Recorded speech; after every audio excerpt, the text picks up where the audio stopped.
listening to the Punisher Waterfowls, the Union 0430 podcast. Brought to you by Real Geese Decoys, the most technological advanced silhouette decoys on the market. And Vortex Canada, the force of optics.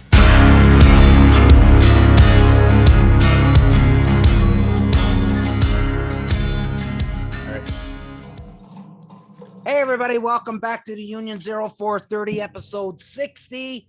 Very special guest, longtime friend, Mr. Jordan Lamay from J&R Calls. Well, he's wearing a lot of hats lately, but just so everyone knows, his name's Jordan Lamay and it's J&R. Damien just sounded like a G because of his Newfie accent. Oh, does it sound like a G? It sounded just like a fucking G. Oh, sorry. G. Still working on English, everybody. Still working on English. Dave's up in Kincardine. He's the only one from the crew that's on here tonight.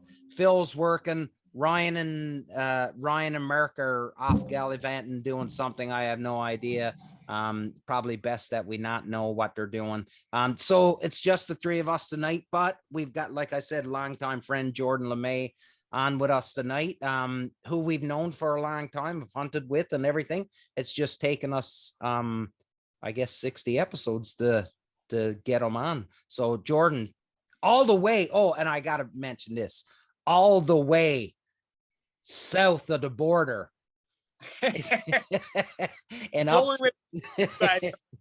in upstate New York, just across the border from us here in Kingston and Brockville, that kind of area. So right across the St. Lawrence. So when you say you hunt the St. Lawrence, well, so does Jordan. So so you're into the same ground. So thanks, buddy, for coming on. Sorry it's taken us so long to get you on here. No, guys, thanks for having me on board. Really excited to chat tonight. Yeah, so I sort of kind of alluded to it. So Jordan's the owner of J&R Game. Right. Yeah, there it is. Hey, J&R Game Calls, regional manager for Drake Waterfowl. A big time mover for Kicks Chokes. Got I don't know how many other things on the go that we can't really get into right now, but hopefully down the road you'll come back on and give that announcement. But you got, as Dave says, you have your mitts into everything. I've got my gloves into a few things. I like to be busy. Busy keeps me focused. Busy keeps my head turning. So the more fires I've got, the better. Awesome. It's called juggling plates. Awesome. Listen, I want to talk about J&R Calls and talk about, like, you've been around for a while, and I remember we had met up one time at here in Kingston, and you had joined us in Brockville at a Punisher waterfowl camp a bunch of years ago as well.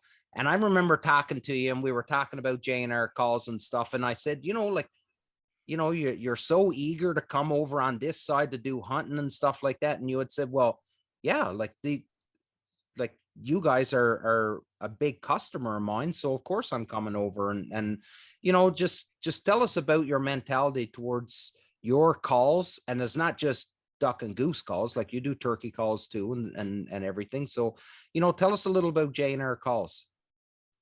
So, J&R Game Calls was founded in 2010, so back 11 years ago now. We're less than a mile from the border.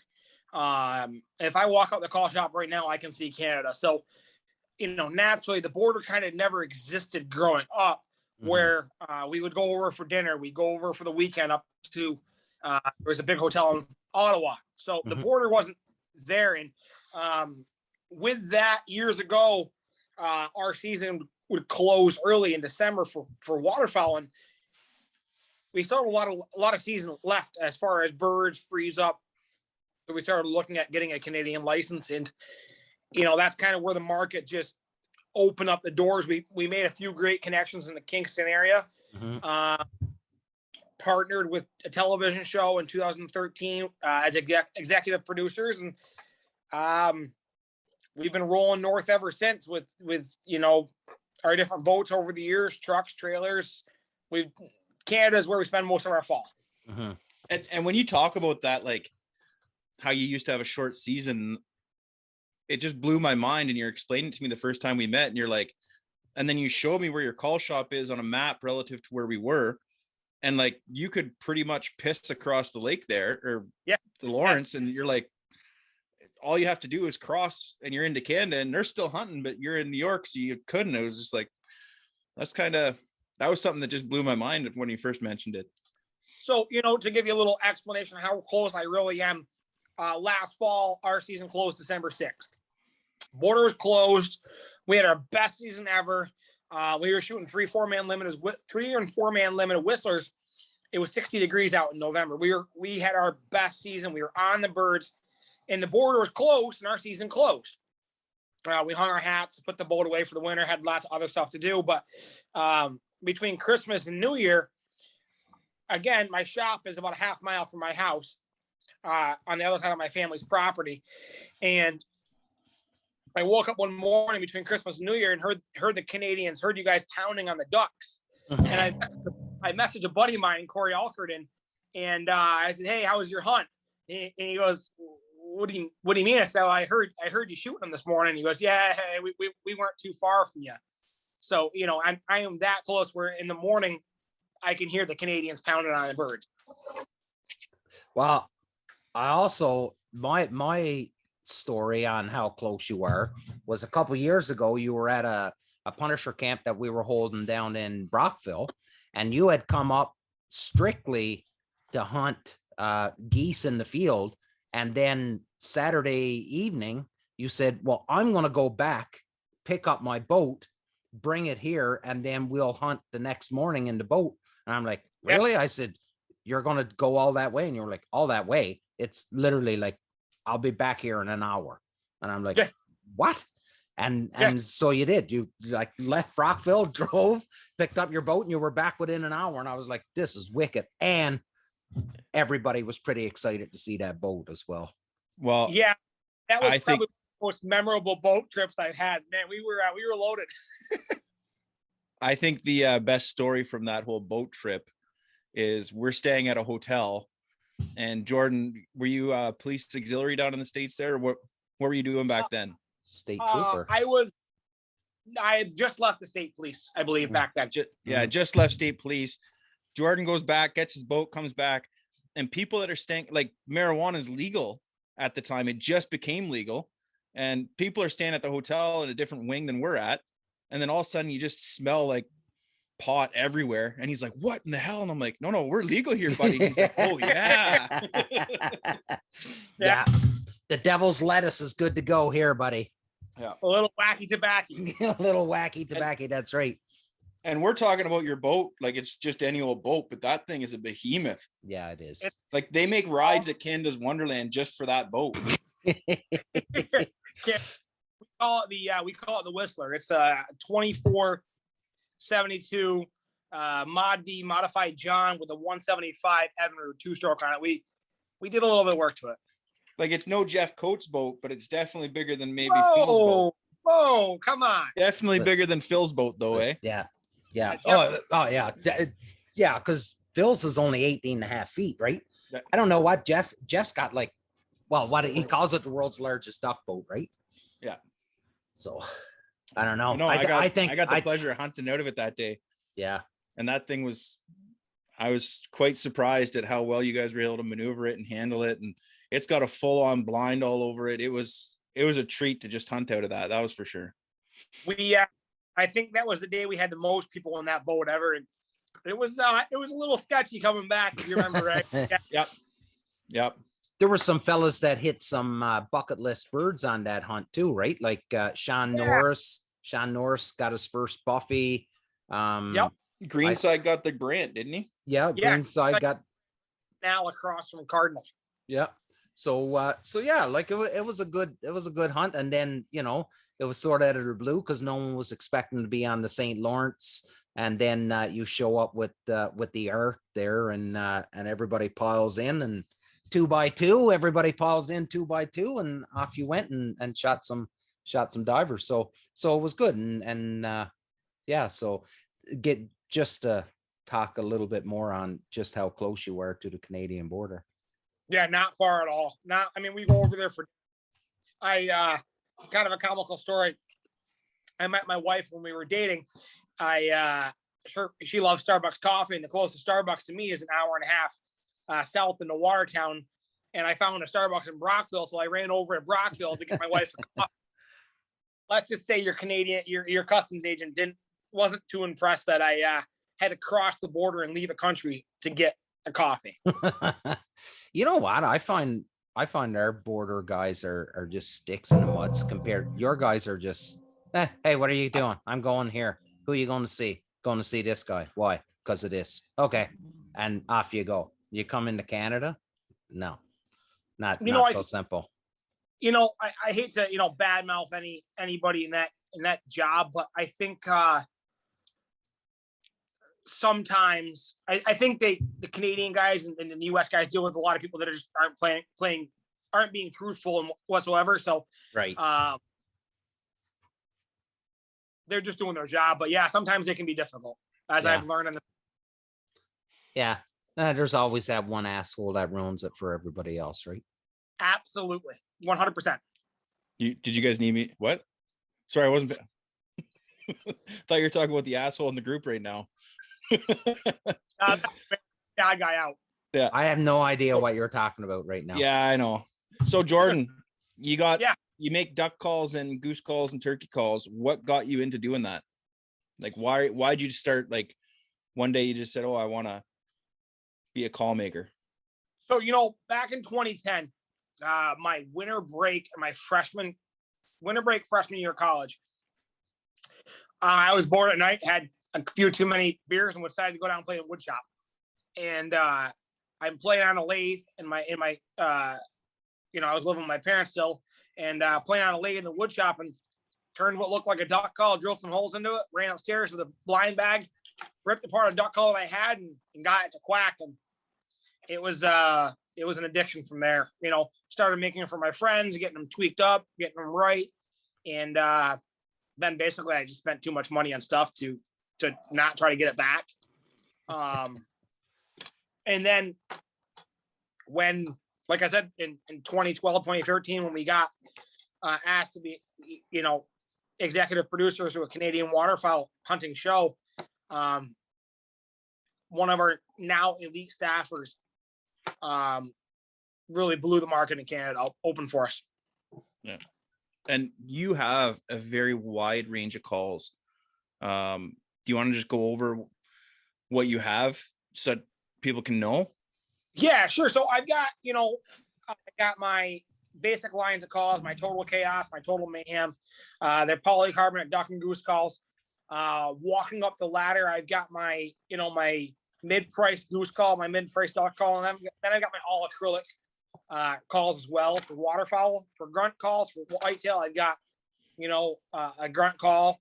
For turkeys, I do anything from, a basic run-of-the-mill pot call to the real high-end, real custom stuff that I really played around with this last spring.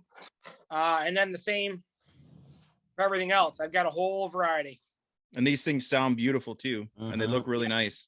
Man, the gloss on that thing was phenomenal. Yeah. I remember that call. That was wicked beautiful spalted maple. Yeah. Spalted maple. So tell us, now talk to us about, we'll get into the regional manager with Drake and all the great things you're doing there. Talk to us about kicks, chokes, because that's what we're using. And you are a big time distributor for kicks, chokes. So tell us why you use kicks, chokes, why you use them, why you thought about selling them and being a distributor for them, and all of the good things when it comes to kicks, chokes, if you don't mind. So back at my first event that we ever went to, it was in Ogdensburg, our hometown, an outdoor show. We set up next to now our elite staffer, Jay Barnes from Frontenac Fowlers, and he was the East Coast manager for Kicks Industries, owned by Chuck Boswell. And I had at the time a poly choke. I can't think of the name of the company on my 870. You crank it anywhere from improved to 2X.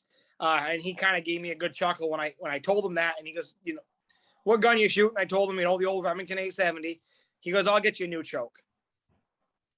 Didn't think anything of it. Mm-hmm. Month later, had a choke in the mail. He sent me a Kicks choke. I used it. I loved it. The hits on the birds seem to be more devastating because it doesn't stretch your shot pattern out. Mm-hmm. And they came on board with us with 30 plus chokes sponsoring the TV show again that I go back to. And then it just became a lot of my staffers wanted them. Yeah. So I started selling them. And then I started selling them to their friends and then decided, you know what, I'm selling enough of these. Let's sell them. And now I think we're up to about 300 a year is what we're pushing. Wow. Impressive. And that evolved too. Like Jordan was the guy that got us into Kicks chokes. And that's where that all evolved from. And that's right. So when I called Kicks to get on board, Jason gave me Chuck's cell phone number. And I called him. He goes, well, yep. Jay said you're on board. So what do you need? That was it. The rest was history. Having that backing from Jay was money. It's what it was. It was easy to roll with. Yeah.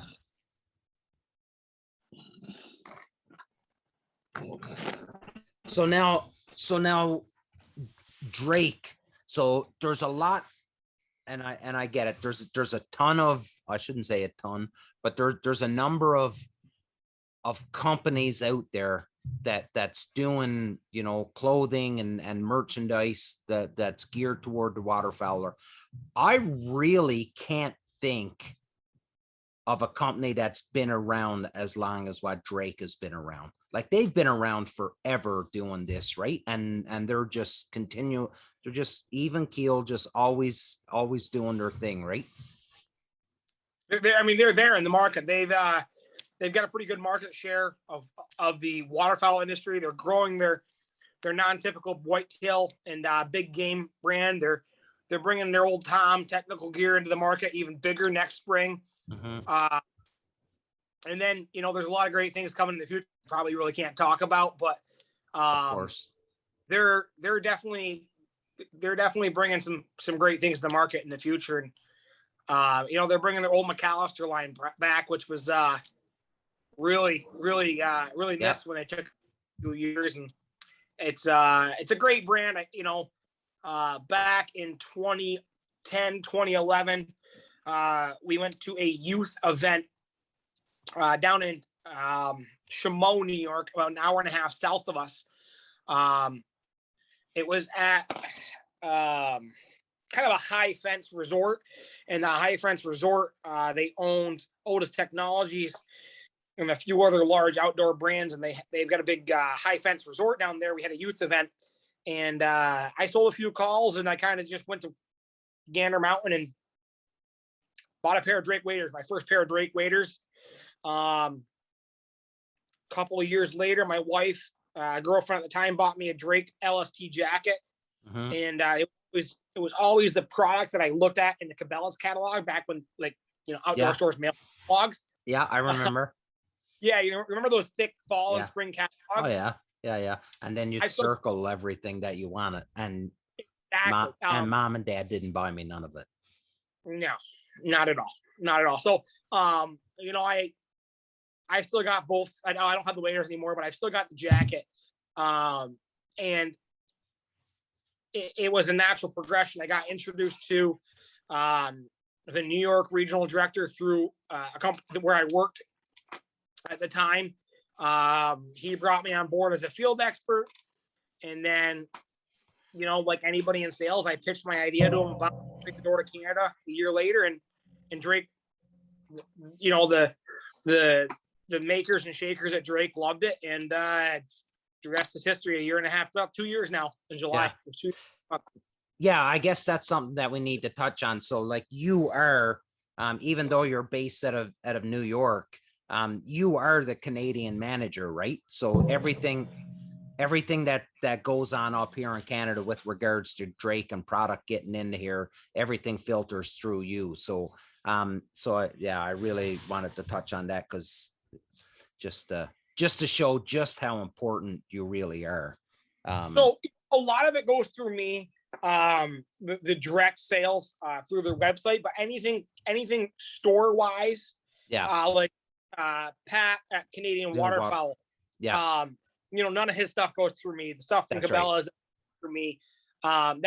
They have a company or a shipping company that picks that direct up from the warehouse in Drake. So a lot of it goes through me, but not all of it, I would say. Right.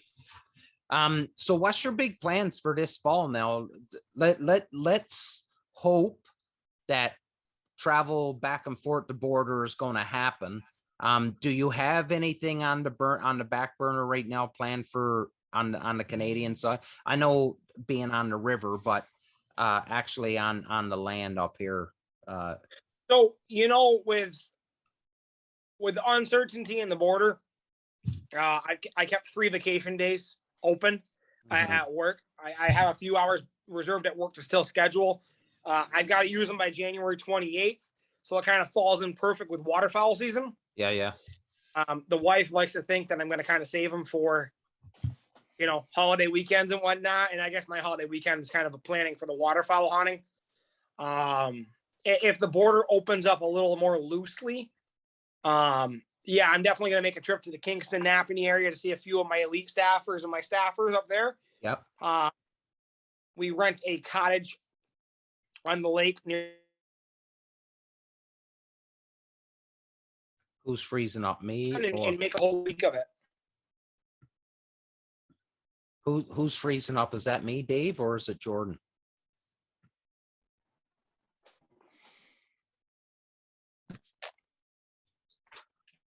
Wow. It appears as What's though that, guys? I don't know if it was me that's freezing up or if you guys are, or if it's one of you guys, but someone's freezing up. And if I were a betting man, I would say it's me. Yeah, I think he might be as well. Okay. Looks like he's walking around showing off the boat and the property. Yeah. Okay. Either way, he'll he gone. He'll be back. Yeah. He'll be back. No, it's pretty cool, you you see the message. Sorry everybody. Jordan just messaged and said FUCK. No, I don't know why I spelled that out, because it's not like we've never ever said the word on this show before. This might be the first episode we don't. Actually, I think you said it right off the beginning. Shit. Yeah, I think 5 seconds in you dropped it. So yeah. Yeah, it happens. It happens.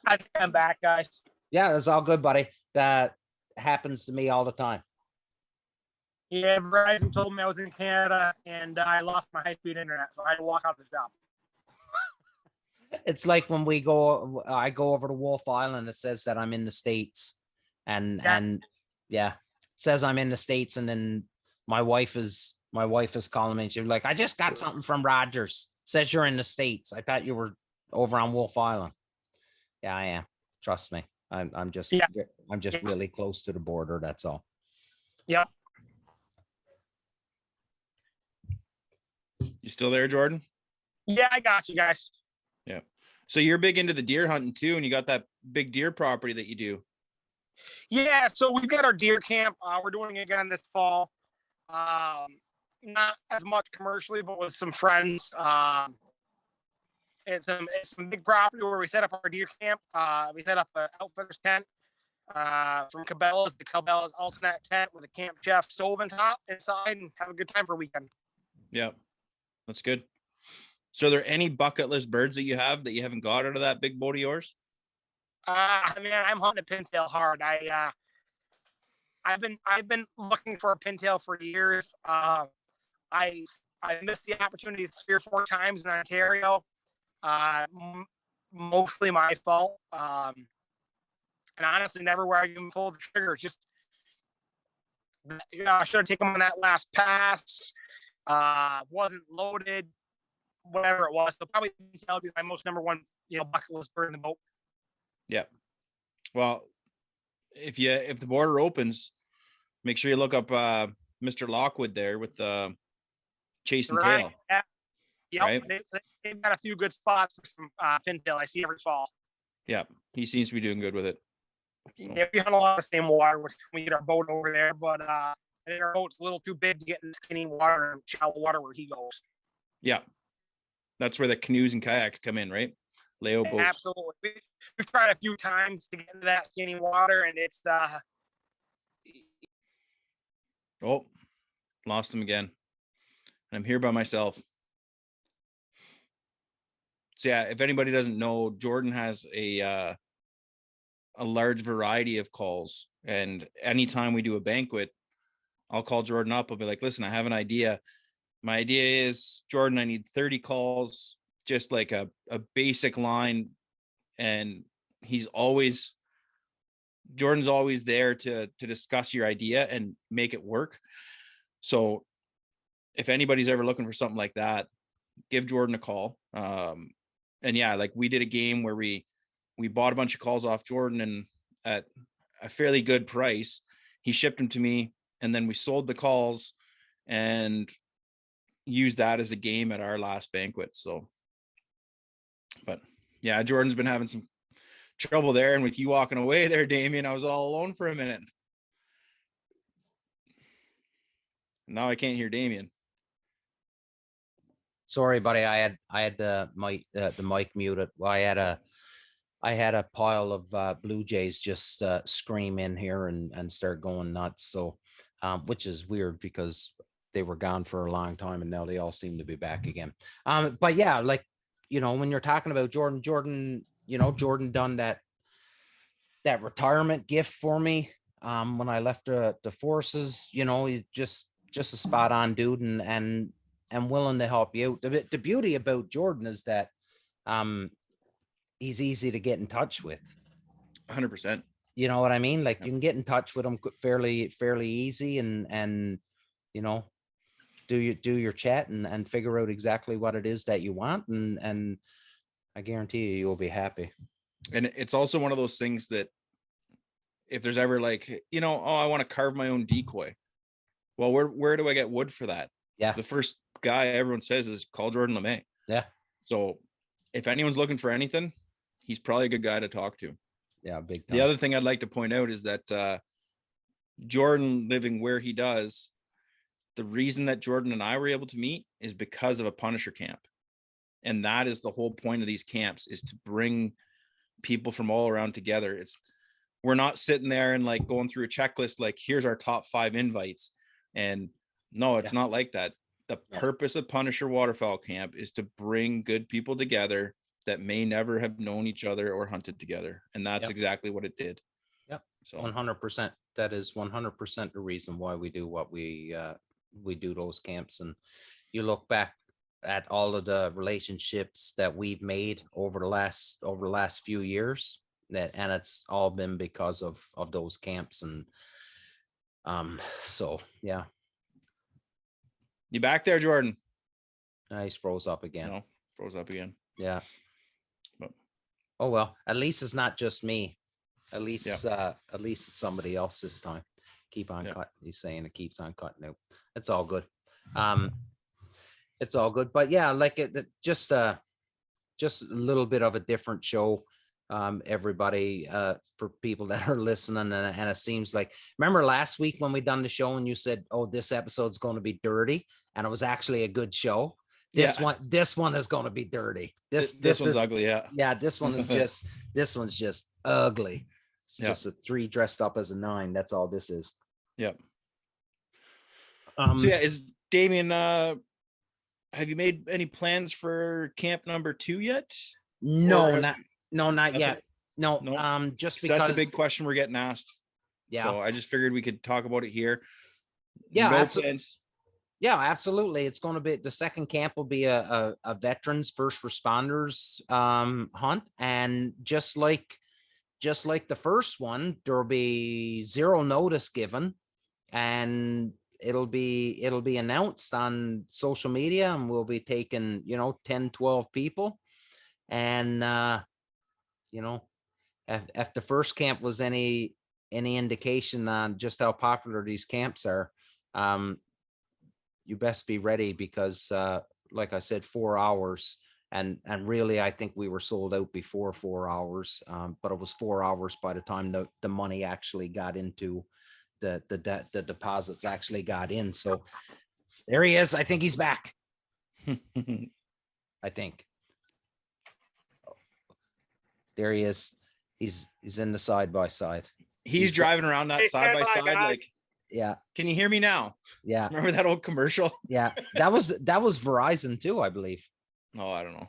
Or was it AT&T? I don't know. Either way. No.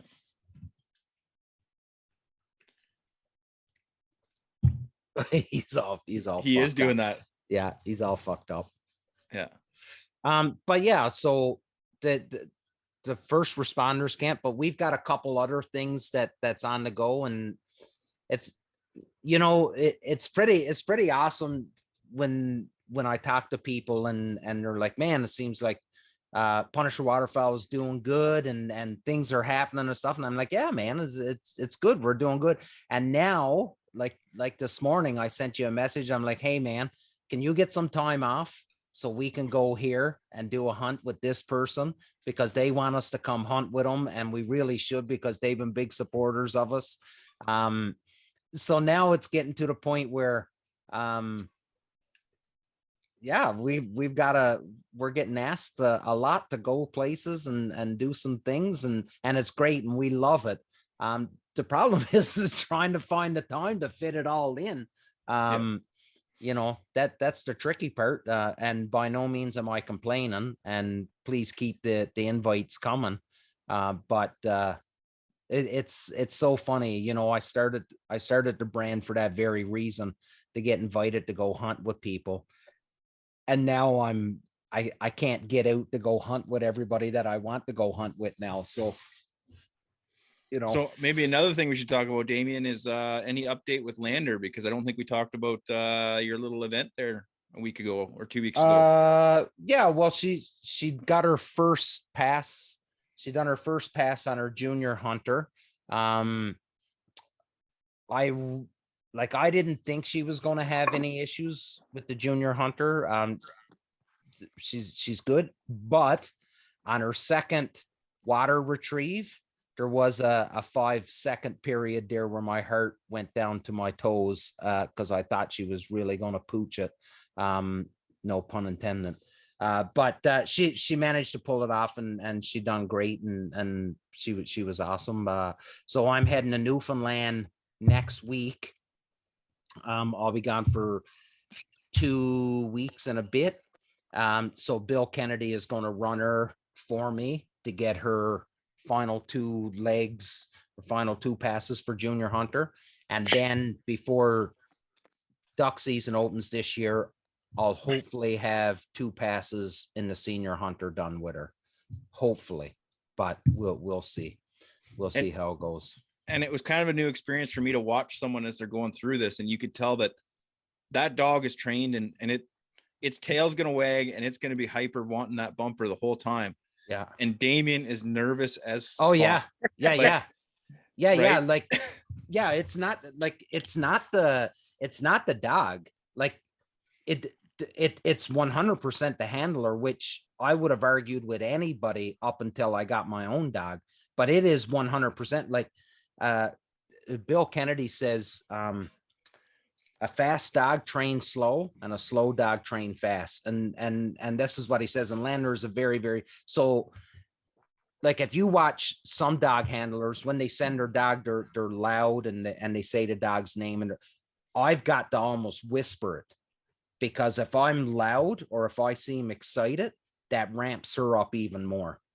So like when I send her, I'm like, Lander, that's as loud as I do it, just because she'll do fucking cartwheels down the field if I get her too excited, you know what I mean? So it is 100% the handler that makes, and we've always heard that dogs can pick up on your feelings and stuff like that, right? So and she certainly can with me. So yeah, it is a pretty cool experience to do. That was the hunt side of things. I've been following the field trial side of things as well, and that's just a totally different beast, but it's fun. And you're out with your dog and you're trying to get your dog ready for the upcoming season, which is something that's totally different that you got to try and get the dog used to, which is really what I've been doing the last week or so now, is trying to get her used to the boat, used to that whole bit. Sorry, Jordan, buddy, we lost you there for a bit, and then we went all off track. And you're good, guys. I just jumped in the Ranger and headed through the field, got home. So another interesting fact about Mr. Lamay here is he's actually a left-handed shooter with a left-handed gun, and him and I know that we both are because we both shot the same Super Black Eagle 2. Yeah. And the first time him and I hunted together, birds came in.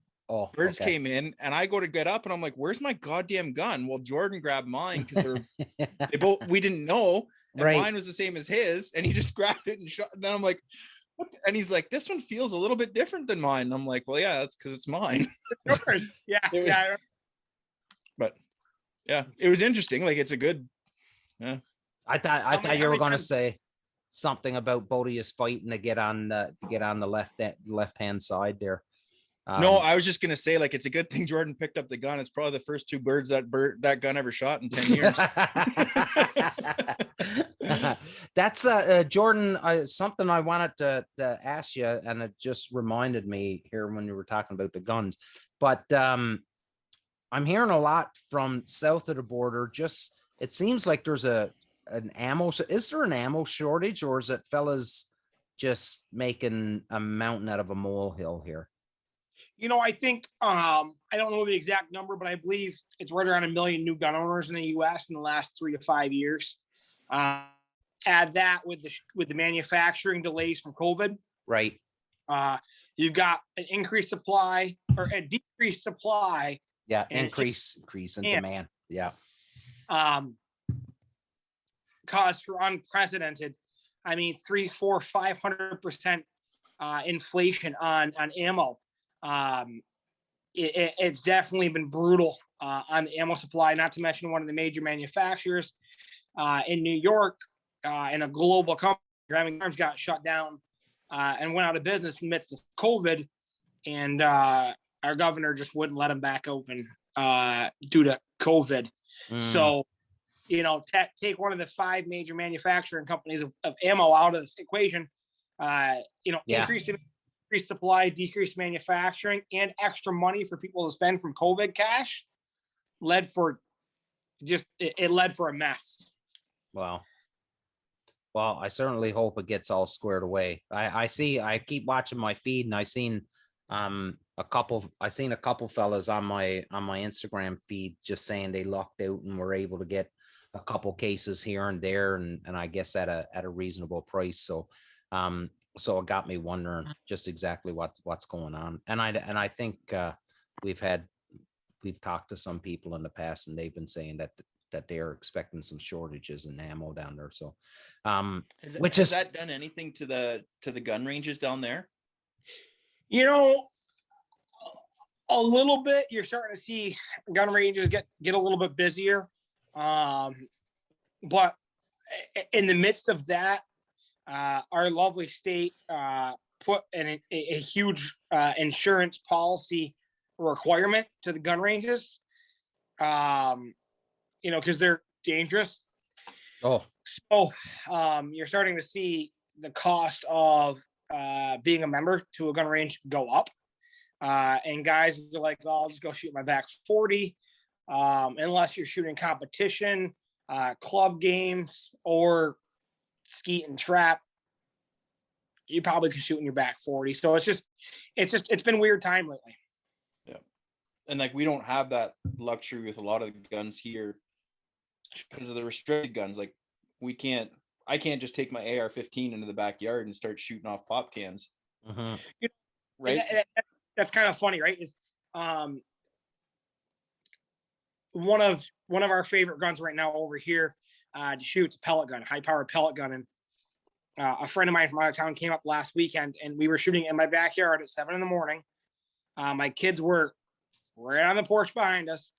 My neighbors never woke up, and we're shooting pigeons at 75 to 100 yards inside of a barn and having a blast. So that's kind of what we've done with a shortage of ammo is turn to an alternative sporting that's still affordable and a lot of fun for nuisance control.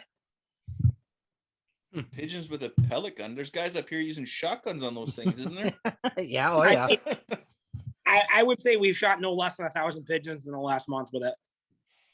Jesus. Wow. Yeah, they're a blast. Pigeon 25 poppers. 25 caliber suppressed pigeon gun, 13 round magazine. It's a lot of fun. It's that loud.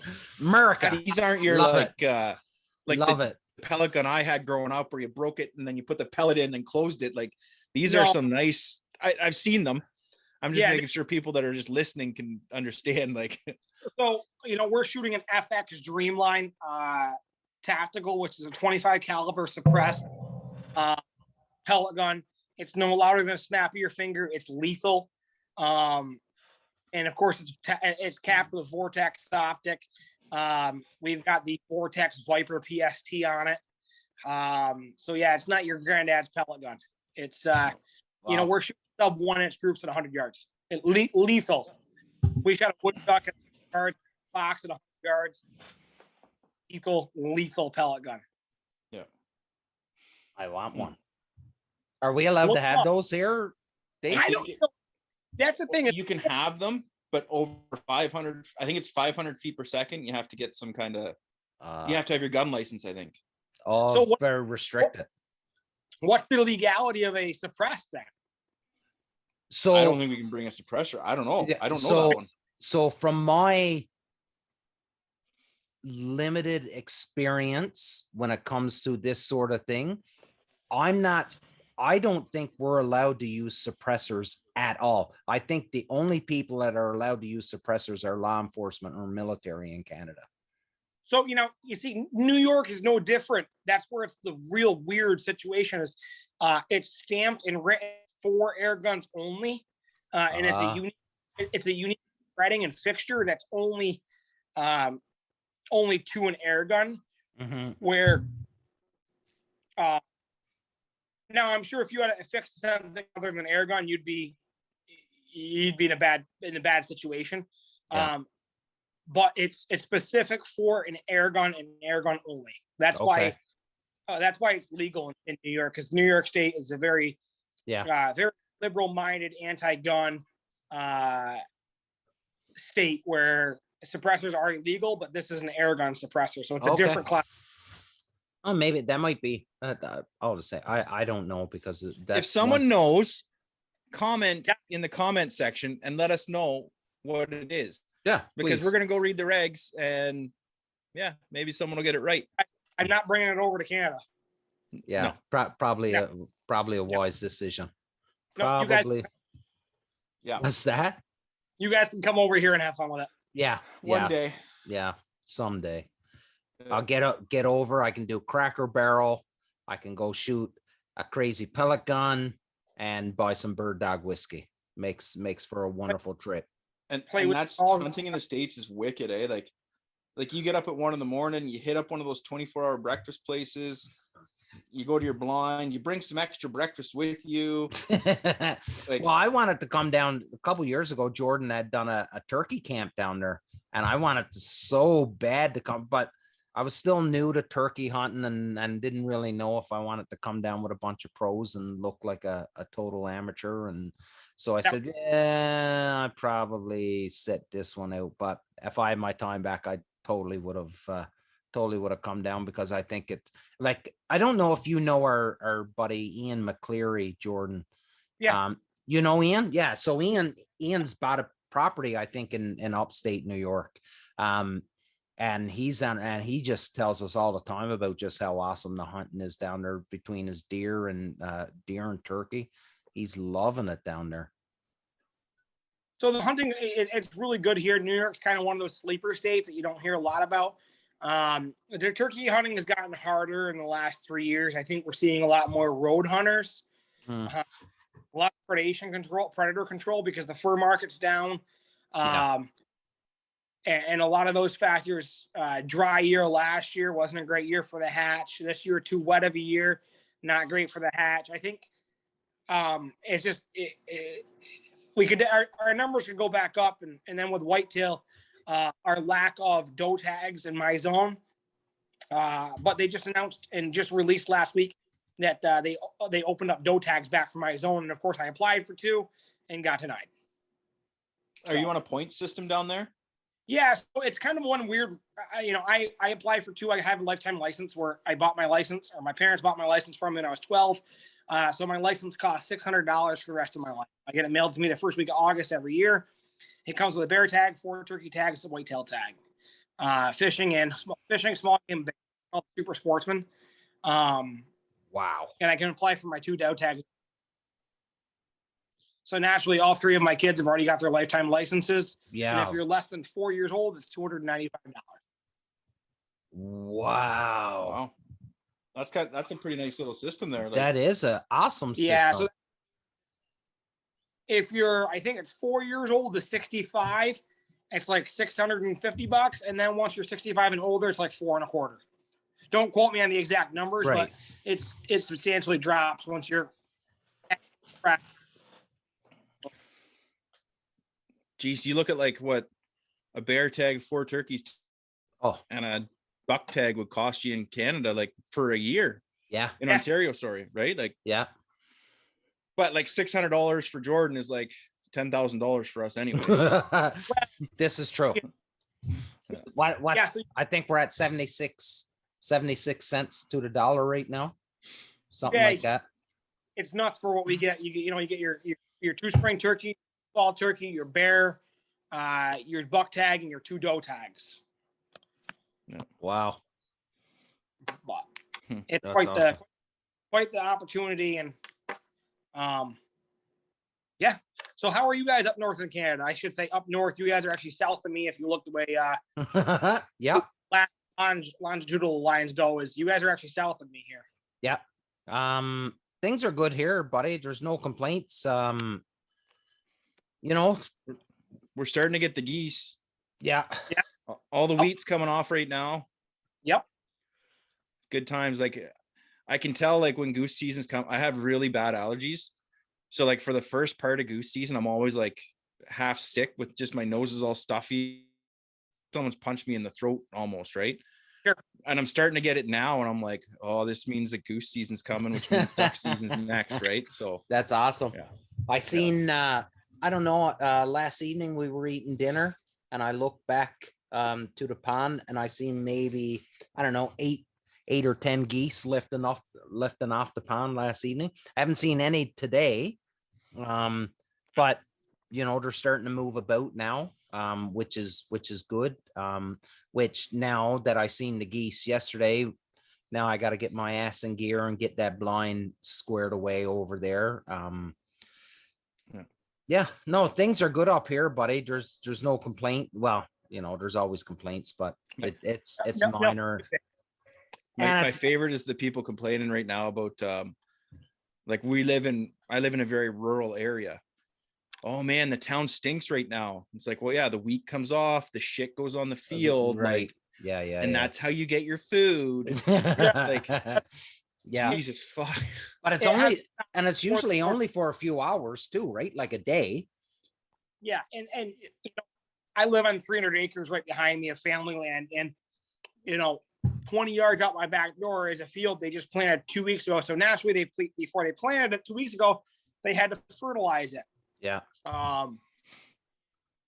We're seeing, I live 100 yards up from the river, the St. Lawrence River, and we're seeing every spring and summer we have a couple flocks of geese that they call that bay their home, and now we're seeing them actually walk across the highway onto my front lawn, and now they're flying across the highway up and barely over my house. My kids are going, "Daddy, geese, geese, geese, geese, geese," and now they're landing on my back field in the morning. So fall's coming, guys. Yeah. Oh yeah. Have you ever seen that protester video where it's like there's a bunch of protesters on this farmer's field? So Yes. the farmer just goes and loads up he's got a liquid manure spreader. He Oh. goes and just fills the fucker up and then just starts doing circles around them. Covers their tent. Covers their tent. What's that? Yeah, covers their covered tent. Yeah.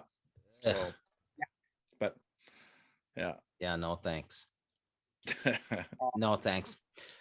We're at that 60-minute mark, fellas, and which is the magic mark that Corey Baker doesn't go past. So he is the judge. Anything past 60 minutes, and Corey sort of slaps us and tells us we're going too long.